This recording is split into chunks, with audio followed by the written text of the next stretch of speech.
Hi students, welcome to Anu educational studies. 7ನೇ ತರಗತಿ ಗಣಿತ ಭಾಗ 1 ಅಧ್ಯಾಯ 3 ಬಿಂದುವಿನ ಆಚೆಗೆ ಒಂದು ಇಣುಕು ನೋಟ.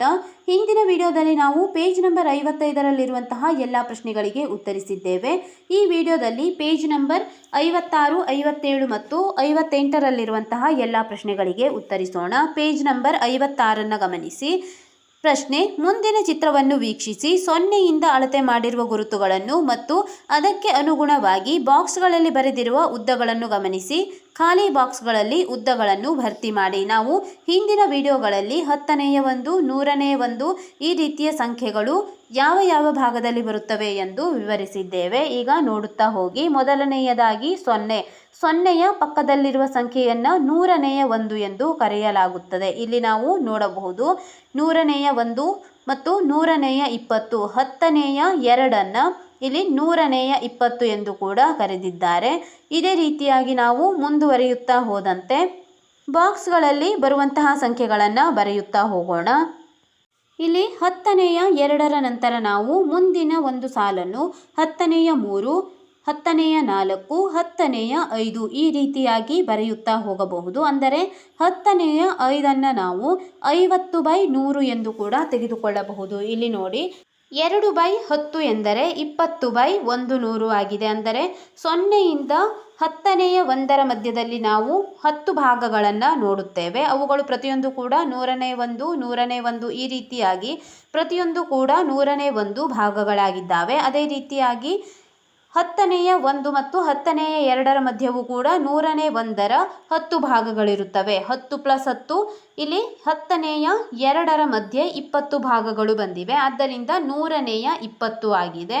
ಅದೇ ರೀತಿಯಾಗಿ 10ನೇ 3 ಎಂದರೆ 100ನೇ 30, 10ನೇ 4 ಎಂದರೆ 100ನೇ 40, 10ನೇ 5 ಎಂದರೆ 100ನೇ 50 ಆಗಿದೆ. ಇಲ್ಲಿ ಕೊಟ್ಟಿರುವಂತಹ ಬಿಂದು ನಮಗೆ 10ನೇ 5 ಮತ್ತು 10ನೇ 6ರ ಮಧ್ಯದಲ್ಲಿದೆ. ಆದ್ದರಿಂದ 10ನೇ 5ಅನ್ನು ನಾವು 50/100 ಎಂದು ತೆಗೆದುಕೊಂಡಾಗ ಅಲ್ಲಿ ಮಧ್ಯದಲ್ಲಿರುವಂತಹ ಬಿಂದುವನ್ನು ನಾವು ಗುರುತಿಸುವಾಗ ಮಧ್ಯದಲ್ಲಿರುವಂತಹ ಸಂಖ್ಯೆ 10ರ ಮಧ್ಯ 10 ಭಾಗ ಮಾಡಿದಾಗ ಮಧ್ಯದ ಸಂಖ್ಯೆಯನ್ನು ನಾವು 5 ಎಂದು ತೆಗೆದುಕೊಳ್ಳುತ್ತೇವೆ. ಆದ್ದರಿಂದ 50/100ಕ್ಕೆ 5ಅನ್ನು ಸೇರಿಸಿದಾಗ 55/100 ಆಗಿದೆ. ಇಲ್ಲಿ ಮೊದಲನೇ ಬಾಕ್ಸ್ನಲ್ಲಿ 55/100 ಎಂದು ಬರೆದುಕೊಳ್ಳಿ. ನಂತರ ನೋಡಿ, ಇಲ್ಲಿ ಒಂದು ಪೂರ್ಣಾಂಕ 10ನೇ 3 ಎಂದರೆ 130/100 ಆಗಿದೆ. ಅದೇ ರೀತಿಯಾಗಿ ಮುಂದೆ ಬಂದಾಗ ಒಂದು ಪೂರ್ಣಾಂಕ 10ನೇ 3ಅನ್ನು 130/100 ಎಂದು ಕೂಡ ನಾವು ತೆಗೆದುಕೊಳ್ಳಬಹುದು. ಏಕೆಂದರೆ ಇಲ್ಲಿ ಪುನಃ ಮಧ್ಯದಲ್ಲಿ 10 ಬಿಂದುಗಳಿದ್ದಾವೆ. ಈಗ ಅದರ ಮುಂದಿನ ಸಂಖ್ಯೆ ಒಂದು ಪೂರ್ಣಾಂಕ 10ನೇ 4 ಅಂದರೆ 140/100. ಅದಕ್ಕಿಂತ ಮುಂದಿನ ಸಂಖ್ಯೆ 150/100 ಆಗುತ್ತದೆ. 150/100ರ ಮಧ್ಯದಲ್ಲಿ ಈಗ 150ಕ್ಕಿಂತ ಮಧ್ಯ 5 ಜಾಸ್ತಿ ಆಗಿದೆ. ಆದ್ದರಿಂದ 150 + 5 155/100 ಎಂದು ನಾವು ತೆಗೆದುಕೊಳ್ಳಬಹುದು. ನಂತರ ಮುಂದೆ ನೋಡಿ, 160/100, 170/100. 170ರ ನಂತರ 4 ಸ್ಥಾನಗಳಿಗಿದೆ. ಆದ್ದರಿಂದ 174/100 ಎಂದು ತೆಗೆದುಕೊಳ್ಳಿ. ನಂತರ ಅದಕ್ಕಿಂತ ಮುಂದಿನ ಸಂಖ್ಯೆ 180/100, 190/100. ನಂತರ 200/100 ಆಗಿದೆ. 200ಕ್ಕಿಂತ 2 ಮುಂದೆ ಇದೆ. ಆ ಸಂಖ್ಯೆಯನ್ನು 202/100 ಎಂದು ಬರೆಯಿರಿ.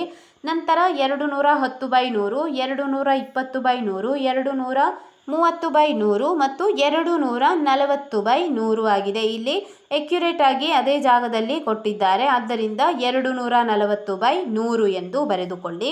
ಇಲ್ಲಿ ನೀವು ಅರ್ಥವಾಗದೇ ಇರುವಂತಹ ಸಂದರ್ಭದಲ್ಲಿ ಪ್ರತಿಯೊಂದು ವಿಭಾಗದ ಮೇಲೆ ನೀವು ಹೆಸರುಗಳನ್ನು ಬರೆದುಕೊಳ್ಳಬಹುದು. ಹೆಸರುಗಳನ್ನು ಬರೆದುಕೊಂಡು ಸುಲಭವಾಗಿ ಉತ್ತರವನ್ನು ಕಂಡುಹಿಡಿಯಬಹುದಾಗಿದೆ.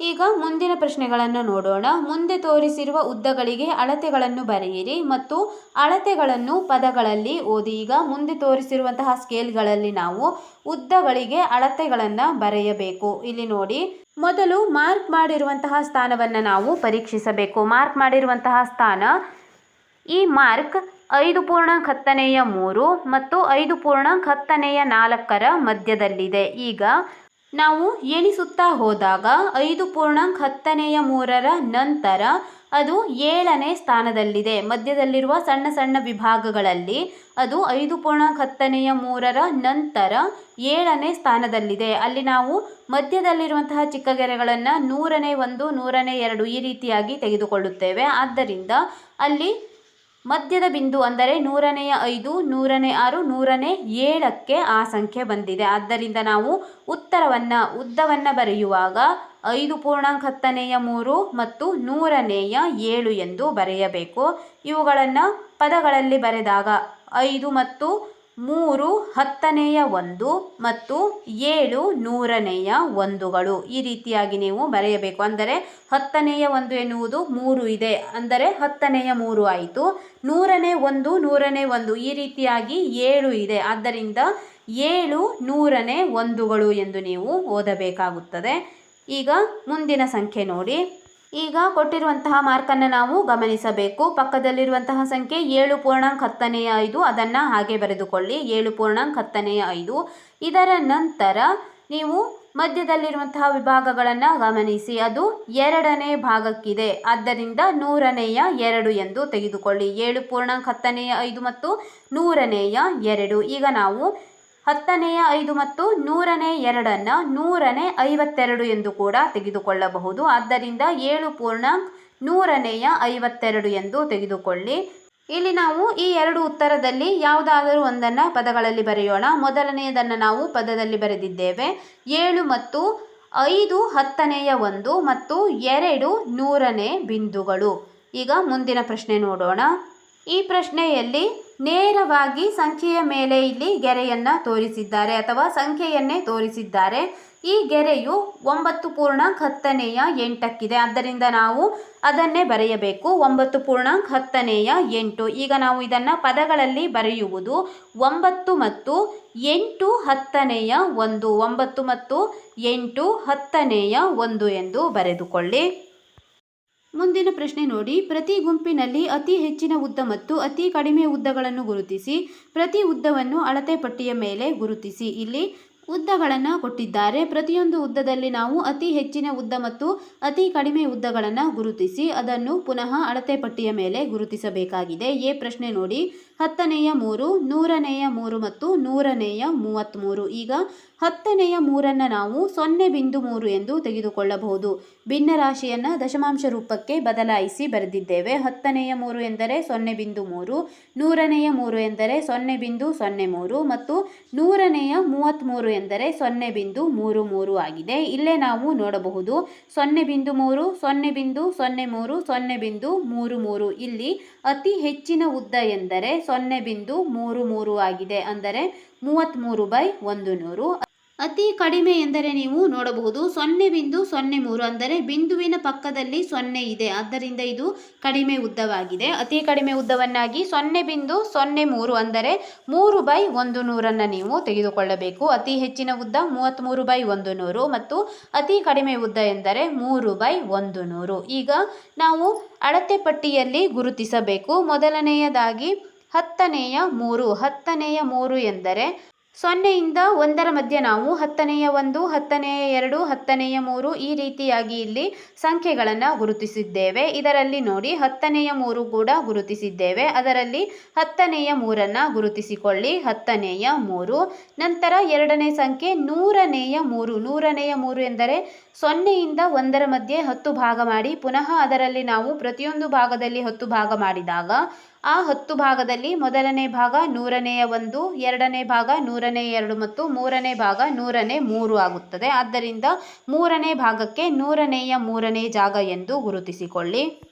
ನಂತರ 100ನೇ 33. 100ನೇ 33 ಎಂದರೆ ಇಲ್ಲಿ 3/10 ನಾವು 30/100 ಎಂದು ತೆಗೆದುಕೊಳ್ಳಬಹುದು. 30/100 ಎಂದರೆ ಇಲ್ಲಿ 0 ಕ್ಯಾನ್ಸಲ್ ಮಾಡಿದಾಗ 3/10 ಆಗುತ್ತದೆ. ಆದ್ದರಿಂದ 30/100 ಆಗಿದ್ದರಿಂದ 30ಕ್ಕಿಂತ ಮುಂದಿನ 3 ಸಂಖ್ಯೆ ಎಂದರೆ 33 ಆಗುತ್ತದೆ. ಆದ್ದರಿಂದ 3/10ಕ್ಕಿಂತ ಮುಂದಿರುವಂತಹ ಮೂರನೇ ವಿಭಾಗಕ್ಕೆ 33/100 ಎಂದು ತೆಗೆದುಕೊಳ್ಳಿ. ಇದು 33/100ನೇ ಜಾಗ. ಪ್ರಶ್ನೆ ನೋಡೋಣ. 3 ಮತ್ತು 10ನೇಯ 1, 10ನೇಯ 30, 1 ಪೂರ್ಣಾಂಕ 10ನೇಯ 3 ಕೊಟ್ಟಿದ್ದಾರೆ. ಈಗ ನಾವು ಭಿನ್ನ ರಾಶಿ ರೂಪವನ್ನು ದಶಮಾಂಶಕ್ಕೆ ಪರಿವರ್ತಿಸಿಕೊಳ್ಳೋಣ. 3 ಪೂರ್ಣಾಂಕ 10ನೇಯ 1 ನಾವು 31/10 ಎಂದು ತೆಗೆದುಕೊಂಡಾಗ 31/10 ಇದು ಭಿನ್ನ ರಾಶಿ ರೂಪದಿಂದ ದಶಮಾಂಶಕ್ಕೆ ಪರಿವರ್ತಿಸಿ 3.1 ಆಗಿದೆ. ನಂತರ 30/10 ಎಂದರೆ 3 ಆಯಿತು. 1 ಪೂರ್ಣಾಂಕ 10ನೇಯ 3 13/10 ಎಂದು ಬರೆದುಕೊಂಡಾಗ ಇದು ದಶಮಾಂಶ ರೂಪದಲ್ಲಿ 1.3 ಆಗುತ್ತದೆ. ಈಗ ನಾವು ಸಂಖ್ಯೆಗಳನ್ನು ನೋಡುತ್ತಾ ಹೋಗೋಣ. ಮೊದಲನೆಯದಾಗಿ 3 ಡೈರೆಕ್ಟ್ ಆಗಿ ಗುರುತಿಸಿಕೊಳ್ಳಿ. 1 2 3 ಅವರೇ ಕೊಟ್ಟಿದ್ದಾರೆ. ಇಲ್ಲಿ ಒಂದು ವೃತ್ತ ಅಥವಾ ಒಂದು ಯಾವುದಾದರೂ ಒಂದು ಚಿಹ್ನೆಯನ್ನು ಗುರುತಿಸಿಕೊಳ್ಳಿ. ನಂತರ 3 ಪೂರ್ಣಾಂಕ 10ನೇಯ 1, 3 ಪೂರ್ಣಾಂಕ 10ನೇಯ 1 ಎಂದರೆ 3ರ ನಂತರದ ಮೊದಲನೇ ಭಾಗ, ಅಂದರೆ ಅದು 3ರ ನಂತರದ ಮೊದಲನೇ ಒಂದು ಬಿಂದು, ಅದು 10ನೇಯ 1. 3ರಿಂದ 4ರವರೆಗೆ 10 ಭಾಗ ಮಾಡಿದಾಗ 10ನೇ 1 10ನೇ 1 ಈ ರೀತಿಯಾಗಿ 10 ಭಾಗ ಬರುತ್ತದೆ. ಮೊದಲನೆಯ ಸಂಖ್ಯೆ ಆದ್ದರಿಂದ 10ನೇಯ 1 ಆಗಿದೆ. 3ರ ನಂತರ ಮೊದಲ ವಿಭಾಗ 3 ಪೂರ್ಣಾಂಕ 10ನೇಯ 1. ನಂತರ 1 ಪೂರ್ಣಾಂಕ 10ನೇಯ 3 ಎಂದರೆ 1ರ ನಂತರ 10ನೇಯ 1 10ನೇಯ 2 10ನೇಯ 3, 1ರ ನಂತರದ 3ನೇ ವಿಭಾಗ 10ನೇಯ 3 ಆಗುತ್ತದೆ. ಇಲ್ಲಿ ನಾವು 3 ಸಂಖ್ಯೆಗಳನ್ನು ಗುರುತಿಸಿದ್ದೇವೆ. ಇಲ್ಲಿ ಅತಿ ಕಡಿಮೆ ಬೆಲೆ ಎಂದರೆ 1 ಪೂರ್ಣಾಂಕ 10ನೇಯ 3 ಅಥವಾ 1.3 ಆಗಿದೆ. ಇಲ್ಲಿ ನೋಡಿ 1.3 3 3.1. ಇಲ್ಲಿ ಅತಿ ಹೆಚ್ಚು ಎಂದರೆ 3.1 ಮತ್ತು ಅತಿ ಕಡಿಮೆ ಎಂದರೆ 1.3 ಆಗಿದೆ. ಸಿ ಪ್ರಶ್ನೆ ನೋಡಿ. 45/100, 54/100, 5/10 ಮತ್ತು 4/10. ಈಗ ಭಿನ್ನ ರಾಶಿಯಿಂದ ದಶಮಾಂಶಕ್ಕೆ ಪರಿವರ್ತಿಸಿಕೊಳ್ಳೋಣ. ಮೊದಲನೆಯದಾಗಿ 45/100 ಎಂದರೆ 100ರಲ್ಲಿ 3 ಸಂಖ್ಯೆ ಇದೆ. ನಮಗೆ ಉತ್ತರದಲ್ಲೂ ಕೂಡ 3 ಸಂಖ್ಯೆ ಬರಬೇಕು. ಅಂಶದಲ್ಲಿ 4 ಮತ್ತು 5 ಎರಡೇ ಸಂಖ್ಯೆ ಇದೆ. ಆದ್ದರಿಂದ ನಾವು ಪಕ್ಕದಲ್ಲಿ ಒಂದು 0 ತೆಗೆದುಕೊಳ್ಳೋಣ. 100ರಲ್ಲಿ 2 0 ಇದೆ. ಆದ್ದರಿಂದ 2 0ಯ ನಂತರ ನಾವು ಒಂದು ಬಿಂದುವನ್ನು ಇರಿಸಬೇಕು. 0.45. ನಂತರ 54/100ರಲ್ಲೂ ಕೂಡ ನಾವು 54ರ ಪಕ್ಕದಲ್ಲಿ ಒಂದು 0ಯನ್ನು ಇರಿಸಿದಾಗ 3 ಸಂಖ್ಯೆಯಾಗಿದೆ. 2 ಸಂಖ್ಯೆಯ ನಂತರ ಒಂದು ಬಿಂದು, ಏಕೆಂದರೆ 100ರಲ್ಲಿ 2 0 ಇದೆ. ಆದ್ದರಿಂದ 2 ಸಂಖ್ಯೆಯ ನಂತರ ಒಂದು ಬಿಂದು ಎಂದರೆ 0.54 ಆಯಿತು. ನಂತರ 5/10 ಎಂದರೆ 0.5, 4/10 ಎಂದರೆ 0.4. ಈಗ ನಾವು ಸಂಖ್ಯೆಗಳನ್ನು ಗುರುತಿಸೋಣ. ಮೊದಲನೆಯದಾಗಿ 45/100 ಎಂದು ಕೊಟ್ಟಿದ್ದಾರೆ. 45/100 ಎಂದರೆ ಇಲ್ಲಿ ನೋಡಿ 0ಯಿಂದ 1ರ ಒಳಗೆ ನಾವು 10ನೇಯ 1 10ನೇಯ 2 10ನೇ 3 10ನೇಯ 4 10ನೇಯ 4 ನಾವು 40/100 ಎಂದು ಕೂಡ ತೆಗೆದುಕೊಳ್ಳುತ್ತೇವೆ. 40/100. ಈಗ 45/100 ಎಂದು ಮಾಡುವಾಗ 40 ಮತ್ತು 100ಕ್ಕಿಂತ ಮುಂದಿರುವಂತಹ 5 ವಿಭಾಗಗಳನ್ನು 5ನೇ ವಿಭಾಗ 45/100 ಆಗುತ್ತದೆ. ನಂತರ 54/100 ಎಂದರೆ 5/10 ಎಂದರೆ ನಾವು 50/100 ಎಂದು ತೆಗೆದುಕೊಳ್ಳುತ್ತೇವೆ. 50/100ರ ಮುಂದಿನ 4 ಭಾಗ ತೆಗೆದುಕೊಂಡಾಗ 50 + 4 54/100 ಆಗುತ್ತದೆ. ನಂತರ ನೋಡಿ 5/10. 5 ಎಂದರೆ ಇಲ್ಲಿ ನೋಡಿ 5/10 ಡೈರೆಕ್ಟ್ ಆಗಿ ಅಲ್ಲೇ ಇದೆ, ಅದನ್ನೇ ಗುರುತಿಸಿಕೊಳ್ಳಿ. 5/10. ನಂತರ 4/10 ಕೂಡ ಅಲ್ಲೇ ಕೊಟ್ಟಿದ್ದಾರೆ, 4/10. ಇಲ್ಲಿ ಅತಿ ಕಡಿಮೆ ಬೆಲೆ ಎಂದರೆ 0.4 ಅಥವಾ 4/10 ಆಗಿದೆ. ಅತಿ ಹೆಚ್ಚು ಬೆಲೆ 54/100 ಅಥವಾ 0.54 ಆಗಿದೆ ಎಂದು ಬರೆದುಕೊಳ್ಳಿ. ಡಿ ಪ್ರಶ್ನೆ ನೋಡಿ. 3 ಪೂರ್ಣಾಂಕ 10ನೇಯ 6, 3 ಪೂರ್ಣಾಂಕ 100ನೇಯ 6, 3 ಪೂರ್ಣಾಂಕ 10ನೇಯ 6 ಮತ್ತು 100ನೇಯ 6 ಎಂದು ಕೊಟ್ಟಿದ್ದಾರೆ. ಈಗ ನಾವು ಪ್ರತಿಯೊಂದು ಸಂಖ್ಯೆಯನ್ನು ದಶಮಾಂಶ ರೂಪಕ್ಕೆ ಪರಿವರ್ತಿಸಿಕೊಳ್ಳೋಣ. 3 ಪೂರ್ಣಾಂಕ 10ನೇಯ 6 ಎಂದರೆ 36/10 ಎಂದು ತೆಗೆದುಕೊಳ್ಳಿ. 36/10 ಎಂದರೆ ಅದು 3.6 ಆಗುತ್ತದೆ. ನಂತರ 3 ಮತ್ತು 100ನೇಯ 6ನ್ನು 306/100 ಎಂದು ನಾವು ತೆಗೆದುಕೊಳ್ಳಬೇಕು. ಇದನ್ನು ದಶಮಾಂಶಕ್ಕೆ ಪರಿವರ್ತಿಸಿದಾಗ 3.06 ಆಗಿದೆ. ನಂತರ ಮೂರನೇ ಸಂಖ್ಯೆ 3.10ನೇಯ 6 ಮತ್ತು 100ನೇಯ 6ನ್ನು 366 ಅಂದರೆ 3 ಮತ್ತು 6 6 ಈ ಸಂಖ್ಯೆಗಳನ್ನು ಸೇರಿಸಿ 366/100 ಎಂದು ತೆಗೆದುಕೊಂಡಾಗ ದಶಮಾಂಶ ರೂಪ 2 ಸಂಖ್ಯೆಯ ನಂತರ ಒಂದು ಬಿಂದು ಇರಿಸಿ 3.66 ಆಗಿದೆ. ಈಗ ನೋಡಿ 3.60, 3.06 ಮತ್ತು 3.66. ಇದರಲ್ಲಿ 3.0 ಮೊದಲನೇ ಸಂಖ್ಯೆ 3ರ ನಂತರ 0 ಇದೆ. ಆದ್ದರಿಂದ 3 ಮತ್ತು 100ನೇಯ 6 ಇದು ಕಡಿಮೆ ಎಂದು ಬರೆಯಬೇಕು. 3 ಪೂರ್ಣಾಂಕ 100ನೇಯ 6 ಇದು ಕಡಿಮೆ.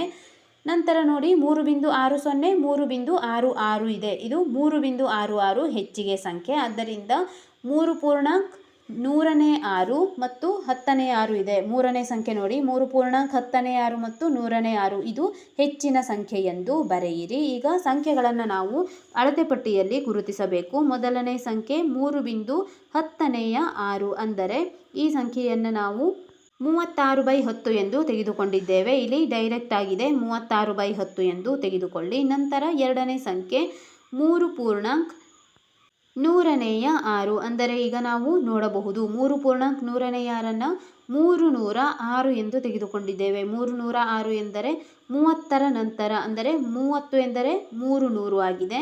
30ರ ನಂತರ 6ನೇ ಸ್ಥಾನ 306/100 ಎಂದು ತೆಗೆದುಕೊಳ್ಳಿ. ಇದು 306 ಅಂದರೆ 3 ಪೂರ್ಣಾಂಕ 106ನೇ ಸ್ಥಾನ. ನಂತರ ಮೂರನೇ ಸಂಖ್ಯೆ 3 ಪೂರ್ಣಾಂಕ 10/6 ಮತ್ತು 106 ಇದನ್ನು 366/100 ಎಂದು ನಾವು ಲೆಕ್ಕದಲ್ಲಿ ತೋರಿಸಿದ್ದೇವೆ. 360 ಇಲ್ಲಿ 36 ಎಂದರೆ 360 ಬರುತ್ತದೆ. ಅದಕ್ಕಿಂತ ಮುಂದಿನ 6 ಸಂಖ್ಯೆ 366 ಆಗಿದೆ. ಆದ್ದರಿಂದ 366/100 ಇಲ್ಲಿ ನಾವು ಅಳತೆ ಪಟ್ಟಿಯಲ್ಲಿ ತೋರಿಸಿದ್ದೇವೆ. ಈ ಪ್ರಶ್ನೆ ನೋಡಿ 10ನೇಯ 8 100ನೇಯ 2 100ನೇಯ 9 1 ಪೂರ್ಣಾಂಕ 100ನೇಯ 8 ಎಂದು ಕೊಟ್ಟಿದ್ದಾರೆ. ನಾವು ದಶಮಾಂಶ ರೂಪಕ್ಕೆ ಪರಿವರ್ತಿಸೋಣ. 10ನೇಯ 8 ಮತ್ತು 100ನೇಯ 2 ನಾವು 82/100 ಎಂದು ತೆಗೆದುಕೊಂಡಾಗ ದಶಮಾಂಶ ರೂಪ 0.82 ಬರುತ್ತದೆ. ನಂತರ 100ನೇಯ 9 ಎಂದರೆ 0.09. 1 ಪೂರ್ಣಾಂಕ 100ನೇಯ 8 ಎಂದರೆ ನಾವು ಭಿನ್ನರಾಶಿ ರೂಪದಲ್ಲಿ 108/100 ಎಂದು ತೆಗೆದುಕೊಳ್ಳುತ್ತೇವೆ. ದಶಮಾಂಶ ರೂಪಕ್ಕೆ ಪರಿವರ್ತಿಸಿದಾಗ 1.08 ಬರುತ್ತದೆ. ಇಲ್ಲಿ ನೋಡಿ, ಇಲ್ಲಿ ಹೆಚ್ಚು ಎಂದರೆ ಸಂಖ್ಯೆಗಳನ್ನು ನೋಡಿ 0.82 0.09 0.08. ಈಗ ಇಲ್ಲಿ 0.08 ಇರುವುದು 1 ಪೂರ್ಣಾಂಕ 100ನೇಯ 8 ಆಗಿದೆ. ಇದು ಹೆಚ್ಚಿನ ಸಂಖ್ಯೆ. ಮತ್ತು ಕಡಿಮೆ ಸಂಖ್ಯೆ ಎಂದರೆ 0.09 ಬರೆಯಿರಿ. 100ನೇಯ 9 ಇದು ಕಡಿಮೆ ಸಂಖ್ಯೆ. ಈಗ ನಾವು ಸಂಖ್ಯೆಗಳನ್ನು ಗುರುತಿಸಬೇಕು. ಮೊದಲನೇ ಸಂಖ್ಯೆ 10ನೇಯ 8 ಮತ್ತು 100ನೇಯ 2. ಇಲ್ಲಿ ನೋಡಿ 10ನೇಯ 8 ನಾವು ಗುರುತಿಸಿದ್ದೇವೆ. 0ಯಿಂದ 1ರ ಮಧ್ಯ ಎಲ್ಲ ಭಾಗಗಳನ್ನು ಗುರುತಿಸುತ್ತಾ 10ನೇಯ 8 ಮತ್ತು ಅದಕ್ಕಿಂತ ಮುಂದಿನ ಸಂಖ್ಯೆ 100ನೇಯ 2. 100ನೇಯ 2 ಎಂದರೆ 10ನೇಯ 8ಕ್ಕಿಂತ ಮುಂದನೆ ಇರುವಂತಹ ಎರಡನೇ ವಿಭಾಗ. ಇದು 100ನೇಯ 2 ಆಗುತ್ತದೆ. ಆದ್ದರಿಂದ ಇದು 10ನೇ 8 ಮತ್ತು 100ನೇ 2ರ ಜಾಗ. ನಂತರ 100ನೇಯ 9ರ ಸ್ಥಾನವನ್ನು ನಾವು ತೋರಿಸಬೇಕು. 100ನೇಯ 9 ಎಂದರೆ 0ಯಿಂದ 10ನೇಯ 1ರ ಹಿಂದಿನ ಸಂಖ್ಯೆ ಅಂದರೆ 100ನೇಯ 1 100ನೇ 2 100ನೇ 3 ಈ ರೀತಿಯಾಗಿ 100ನೇ 9ರ ಸ್ಥಾನ 1/10ಕ್ಕಿಂತ ಹಿಂದಿನ ಸ್ಥಾನವಾಗಿರುತ್ತದೆ. ನಂತರ 1 ಪೂರ್ಣಾಂಕ 100ನೇಯ 8 ಎಂದರೆ 108/100 ಆಗಿದೆ. 108 ಎಂದರೆ ಒಂದು ಘಟಕದ ನಂತರ 100ನೇಯ 8 ಅಂದರೆ ಒಂದು ಘಟಕದ ಮುಂದಿರುವಂತಹ 100ನೇ 8 8ನೇ ವಿಭಾಗ ಅಂದರೆ 100ನೇ 1 100ನೇ 2 ಈ ರೀತಿಯಾಗಿ ಒಂದರ ನಂತರ 100ನೇ 8ನೇ ಜಾಗವನ್ನು ನಾವು ಇಲ್ಲಿ ಗುರುತಿಸಿದ್ದೇವೆ. ಬರೆದುಕೊಳ್ಳಿ. ಎಫ್ ಪ್ರಶ್ನೆ ನೋಡಿ 7 ಪೂರ್ಣಾಂಕ 10ನೇಯ 3 100ನೇಯ 5 7 ಪೂರ್ಣಾಂಕ 10ನೇಯ 5 ಮತ್ತು 7 ಪೂರ್ಣಾಂಕ 100ನೇಯ 41 ಎಂದು ಕೊಟ್ಟಿದ್ದಾರೆ. ನಾವು ದಶಮಾಂಶ ರೂಪಕ್ಕೆ ಪರಿವರ್ತಿಸಿಕೊಳ್ಳೋಣ. ಮೊದಲನೇ ಸಂಖ್ಯೆ ನೋಡಿ 7 ಪೂರ್ಣಾಂಕ 10ನೇಯ 3 100ನೇಯ 5 ನಾವು 735/100 ಎಂದು ತೆಗೆದುಕೊಳ್ಳೋಣ. ಮೇಲಿರುವಂತಹ ಸಂಖ್ಯೆ 735 /100. 735 / 100 ಎಂದರೆ 7.35 ಆಗಿದೆ. ಎರಡನೇ ಸಂಖ್ಯೆ 7 ಪೂರ್ಣಾಂಕ 10ನೇಯ 5 ನಾವು 75/10 ಎಂದು ತೆಗೆದುಕೊಂಡಾಗ ದಶಮಾಂಶ ರೂಪ 7.5 ಬಂದಿದೆ. ನಂತರ 7 ಪೂರ್ಣಾಂಕ 100ನೇಯ 41 741/100 ಎಂದು ತೆಗೆದುಕೊಂಡಾಗ ದಶಮಾಂಶ ರೂಪ 7.41. ಈಗ ನಾವು ಅಳತೆ ಪಟ್ಟಿಯಲ್ಲಿ ಇದೇ ಸಂಖ್ಯೆಗಳನ್ನು ಗುರುತಿಸಬೇಕು. ಇದರಲ್ಲಿ ಅತಿ ಕಡಿಮೆ ಎಂದರೆ ನೀವು ನೋಡಿಕೊಳ್ಳಿ ಸಂಖ್ಯೆಗಳು 7.35 7.5 7.41. ಇದರಲ್ಲಿ ಕಡಿಮೆ ಎಂದರೆ 7.35 ಆಗಿದೆ. ಆದ್ದರಿಂದ 7 ಪೂರ್ಣಾಂಕ 10ನೇಯ 3 ಮತ್ತು 100ನೇಯ 5 ಇದು ಕಡಿಮೆ. ನಂತರ 7 ಪೂರ್ಣಾಂಕ 10ನೇಯ 5 ಇದು ಹೆಚ್ಚು ಆಗಿದೆ, ಏಕೆಂದರೆ 7.5 ಬಂದಿದೆ, ಇದು ಹೆಚ್ಚು. ನಂತರ ಮೊದಲನೆಯ ಸಂಖ್ಯೆ ಕಡಿಮೆಯಾಗಿದೆ. ಈಗ ನಾವು ಅಳತೆ ಪಟ್ಟಿಯಲ್ಲಿ ಗುರುತಿಸುವಾಗ ಮೊದಲನೇ ಸಂಖ್ಯೆ 7 ಪೂರ್ಣಾಂಕ 10ನೇಯ 3 ಅಂದರೆ 735 700 ಇಲ್ಲಿ 70/10 ಇದೆ. ಇದನ್ನು ನಾವು 700/100 ಎಂದು ತೆಗೆದುಕೊಳ್ಳಬಹುದು. 735 ಎಂದರೆ 7ಕ್ಕಿಂತ ನಾವು ಮುಂದಿನ 3ನೇ ಸ್ಥಾನ 1, 100ನೇ 1, 100ನೇ 2, 100ನೇ 3 ಈ ಸ್ಥಾನವನ್ನು ನಾವು 7.35 ಸ್ಥಾನ ಎಂದು ಊಹಿಸಬಹುದು. ನಂತರ 7.10ನೇ ಅನ್ನು 75/10 ಎಂದು ತೆಗೆದುಕೊಂಡಿದ್ದೇವೆ. 75/10 ನಾವು ನೇರವಾಗಿ ತೆಗೆದುಕೊಳ್ಳಬಹುದು. 75/10 ಆಗಿದೆ. ಮೂರನೇ ಸಂಖ್ಯೆ 7.141. 141 ಎಂದರೆ 741/100. ಇಲ್ಲಿ 741 ಎಂದರೆ 74 ತೆಗೆದುಕೊಳ್ಳಿ. 74 ಇದು 740 ಆಗುತ್ತದೆ. 741 ಎಂದರೆ 74ರ 1ನೇ ಸಂಖ್ಯೆ, ಅಂದರೆ 74ರ ನಂತರದ 100ನೇ ಸಂಖ್ಯೆ. ಈ ಜಾಗ 7.141. ಇಲ್ಲಿ 7.41 ಗುರುತಿಸಿಕೊಳ್ಳಿ. ಮುಂದಿನ ಸಂಖ್ಯೆ ನೋಡಿ ಜಿ 10ನೇ 65 ಮತ್ತು 100ನೇ 15, 5.100ನೇ 87 ಮತ್ತು 5.100ನೇ 7 ಕೊಟ್ಟಿದ್ದಾರೆ. ಈಗ ನಾವು ಬಿಡಿಸೋಣ.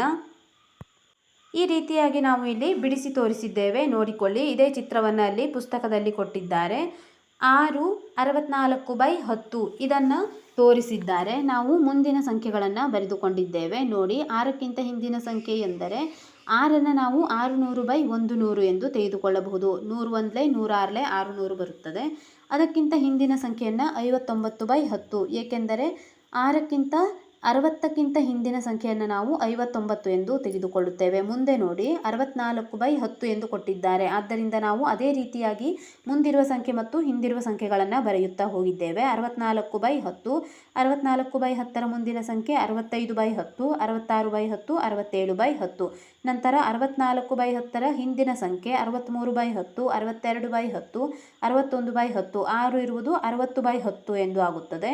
ನಂತರ 60ಕ್ಕಿಂತ ಹಿಂದಿನ ಸಂಖ್ಯೆ 59/10, 58/10 ಮತ್ತು 57/10 ಆಗಿದೆ. ಈಗ ನಾವು ಸಂಖ್ಯೆಗಳನ್ನು ನೋಡಿ ಗುರುತಿಸೋಣ. ಮೊದಲನೇ ಸಂಖ್ಯೆ 65/100 ಮತ್ತು 15/100 ಎಂದು ಕೊಟ್ಟಿದ್ದಾರೆ. ಈ ಸಂಖ್ಯೆಗಳನ್ನು ನಾವು ಬರೆಯುವಾಗ ಮೊದಲನೇ ಸಂಖ್ಯೆಯನ್ನು ಕೂಡಿಸೋಣ. 65 ಮತ್ತು 15, 65ಕ್ಕೆ 15ಅನ್ನು ಸೇರಿಸಿದಾಗ ಇಲ್ಲಿ ನಾವು ನೋಡಿ 6 ಮತ್ತು 5ಅನ್ನು ಬರೆದು ಮಧ್ಯದಲ್ಲಿರುವ 5 ಮತ್ತು 1ಅನ್ನು ಸೇರಿಸಬೇಕು. ಆಗ ನಾವು 665ಅನ್ನು ಪಡೆಯುತ್ತೇವೆ. ಇಲ್ಲಿ 65 ಮತ್ತು 15ಅನ್ನು ಒಂದೇ ಸಲ ಬರೆಯುವಂತಿಲ್ಲ. 100ನೇ 65, 100ನೇ 15 ಇದೆ. ಇಲ್ಲಿ 10ನೇ 65, 100ನೇ 15 ಇದ್ದಾಗ ನಾವು 65 15 ಎಂದು ತೆಗೆದುಕೊಳ್ಳಬಹುದು. ಆದರೆ ಎರಡೂ ಸಂಖ್ಯೆಯು ಕೂಡ 100ರ ಸ್ಥಾನದಲ್ಲಿದೆ. ಆದ್ದರಿಂದ ನಾವು ಕೊನೆ ಎರಡು ಸಂಖ್ಯೆಯನ್ನು ಹಾಗೆ ಇರಿಸಿ ಮಧ್ಯದಲ್ಲಿರುವ ಸಂಖ್ಯೆಯನ್ನು ಮಾತ್ರ ಕೂಡಿಸಬೇಕು. ಅಂದರೆ 65, 5ರ ಕೆಳಗೆ 1ಅನ್ನಿಟ್ಟು 1ರ ಮುಂದೆ 5ಅನ್ನಿರಿಸಬೇಕು. ಅಂದರೆ 65,